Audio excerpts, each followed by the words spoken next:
Ay, grabe. Ang saya ko talaga, ga, pagkasama kita.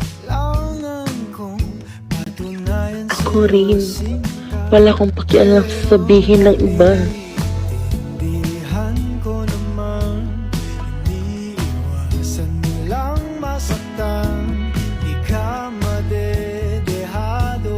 Sasagutin mo lang ako, paninindigan kita. Bro, tingnan mo yan. Ano naman yan? Ang weird naman eh. Ang bababoy. Oo nga.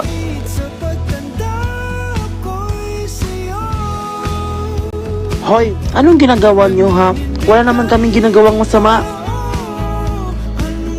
Wow, mabiktim ba kayo?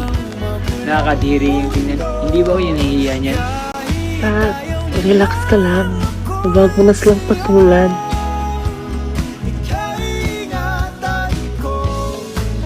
Becky, tomboy. Sobra na kayo ha? Kakakilig ka sa tuwing malapit ka na sinta. Tama na yan. Wala kayong karapatang maliitin sila. Sino ka ba? Isa lang akong estudyante, pero alam ko ang tama sa mali. Ang pag-ibig nila ay hindi krimen. Tara na bro, sayang ng oras natin dito eh. Kapag napupuno na ako sa ingay ng paligid. Salamat. Bihira ng mga tao na marunong umanawa. Dapat lang, lahat tayo may karapatang mahalin kung sino ang gusto natin. Salamat talaga, Iya ha. Pag wala ka, baka lumala na yun. Walang anuman, tandaan nyo, mas malakas ang pag-ibig kaysa sa diskriminasyon. Ngayon ko lang ulit naramdaman na may pag-asa pa pala.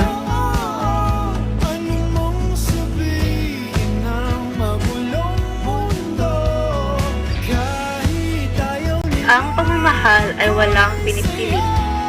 Lahat tayo ay may karapatang magmahal, anuman ang kasarian o identidad ng isang tao.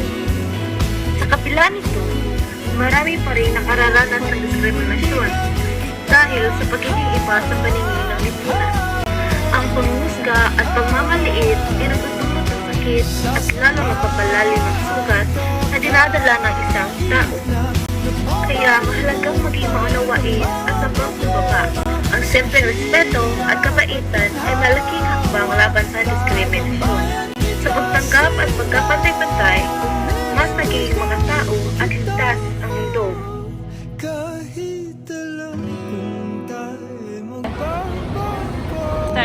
Hoy, bro, tingnan mo eh. Ano naman yan? Yung bago naman tingnan. Ako man din ang balik. Start. Sino ka ba? Pakialam. Start.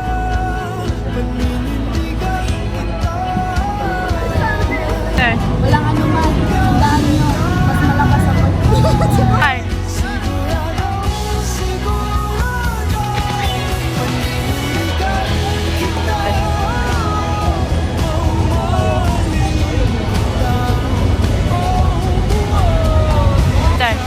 Start. Start.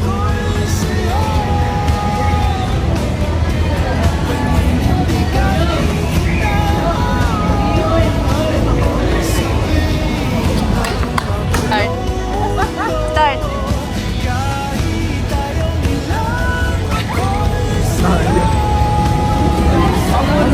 Start. Yaha! Hoy, sobra na kayo ah. Start. Start.